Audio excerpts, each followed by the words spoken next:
Hey everyone, welcome back to the Tool Shed. Today we are going to take a look at a brand new product from Makita. It's been out for about a year, but it's finally made it to the US. Let's check it out right now.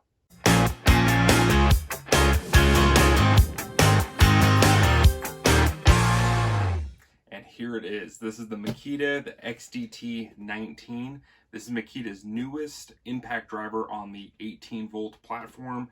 It's been out for about a year overseas and in Japan. Over there you would know it as the TD19.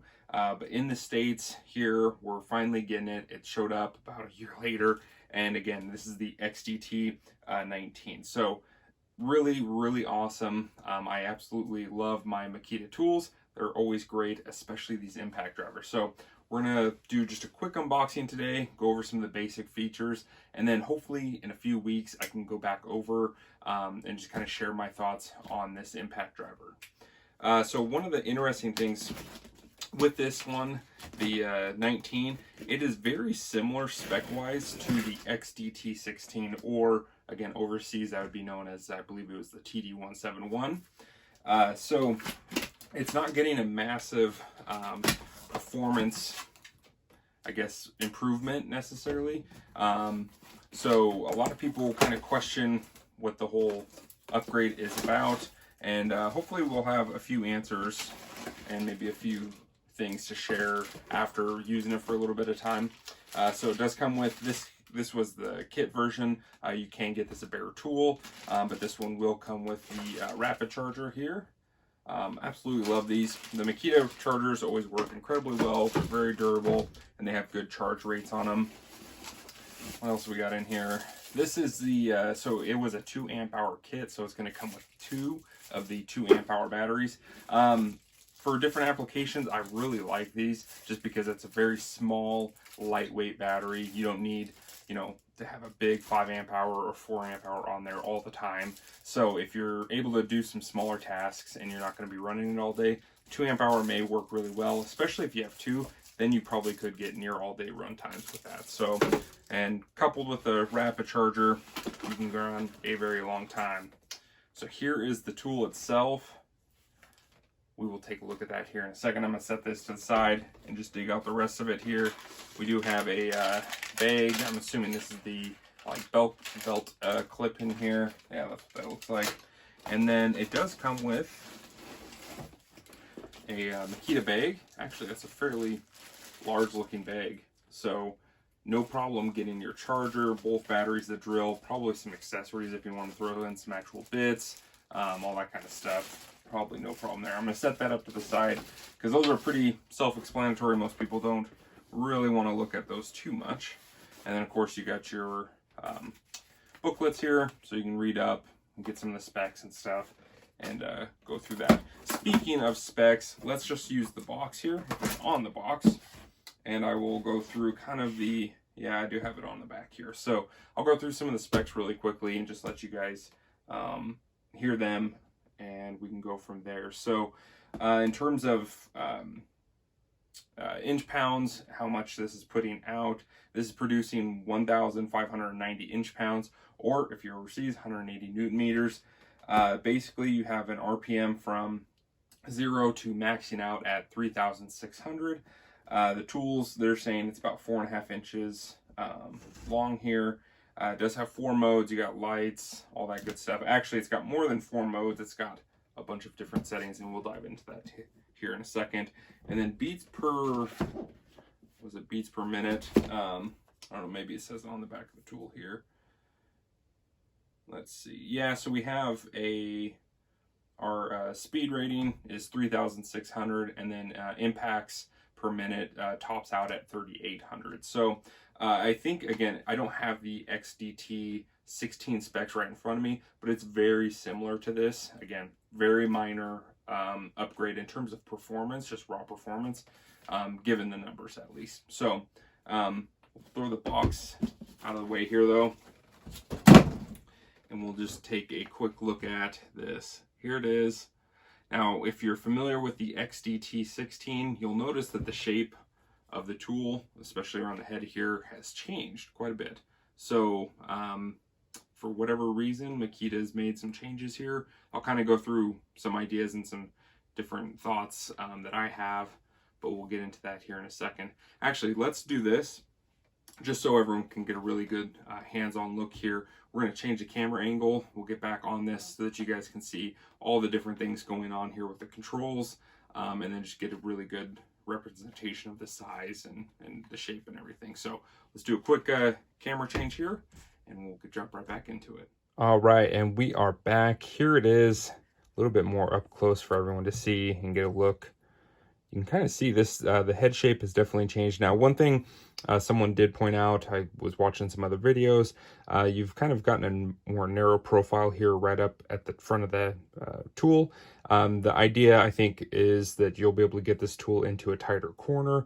The other one was a little bit more kind of just squared off. While it looked really good, I could see that definitely becoming an issue if you had to get into a corner to drive a fastener.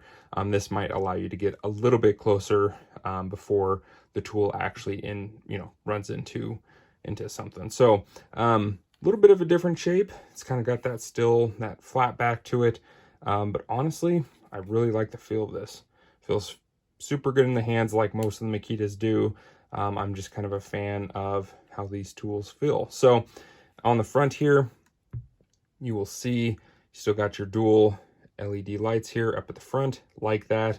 You've got the nice glow-in-the-dark ring, which Makitas are known for. And then this right here is a mode selector, so you can kind of run through the controls without having to play with these if you're sticking, I think, in the same mode. We'll look at that here in a second. But you do have some auto modes here where you would have to switch into that, and then I think you can cycle through right up here on the head. So pretty awesome here. There's the lights. Look really good. I always love them up here at the head. You get way less shadows and it just illuminates the space a lot better. So, and let's see here. On the back, you do get the 2 amp hour. Is it not showing up?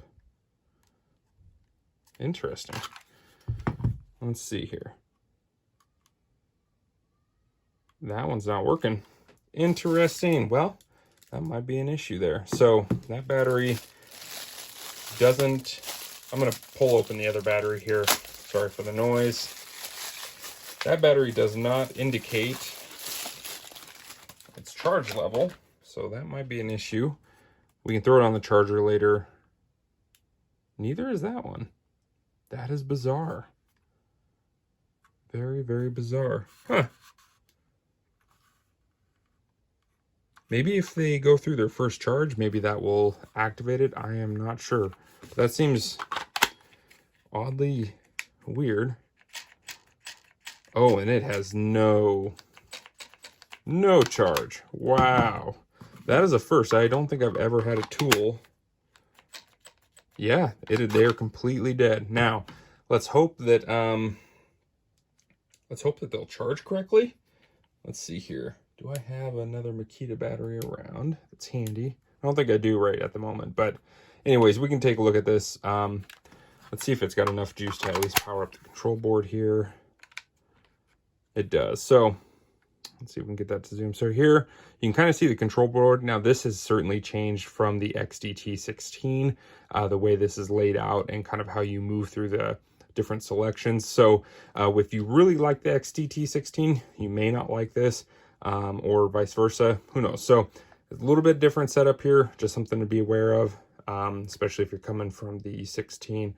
But it's still here. You're still getting a lot of control. You have a bolt mode. You have like your tightening modes for your, like self-tapping screws. And then you have just kind of your basic 1, 2, 3, 4 for driving speed. You do have some controls here for the lights, etc. So overall, just a really solid setup here. Again, I'm going to keep this one short today, but we will be doing a follow-up video hopefully in a few weeks, and I can kind of go through and give you guys my thoughts after using this tool for a while. So we'll throw those 2 amp hours on the charger and hopefully they are solid.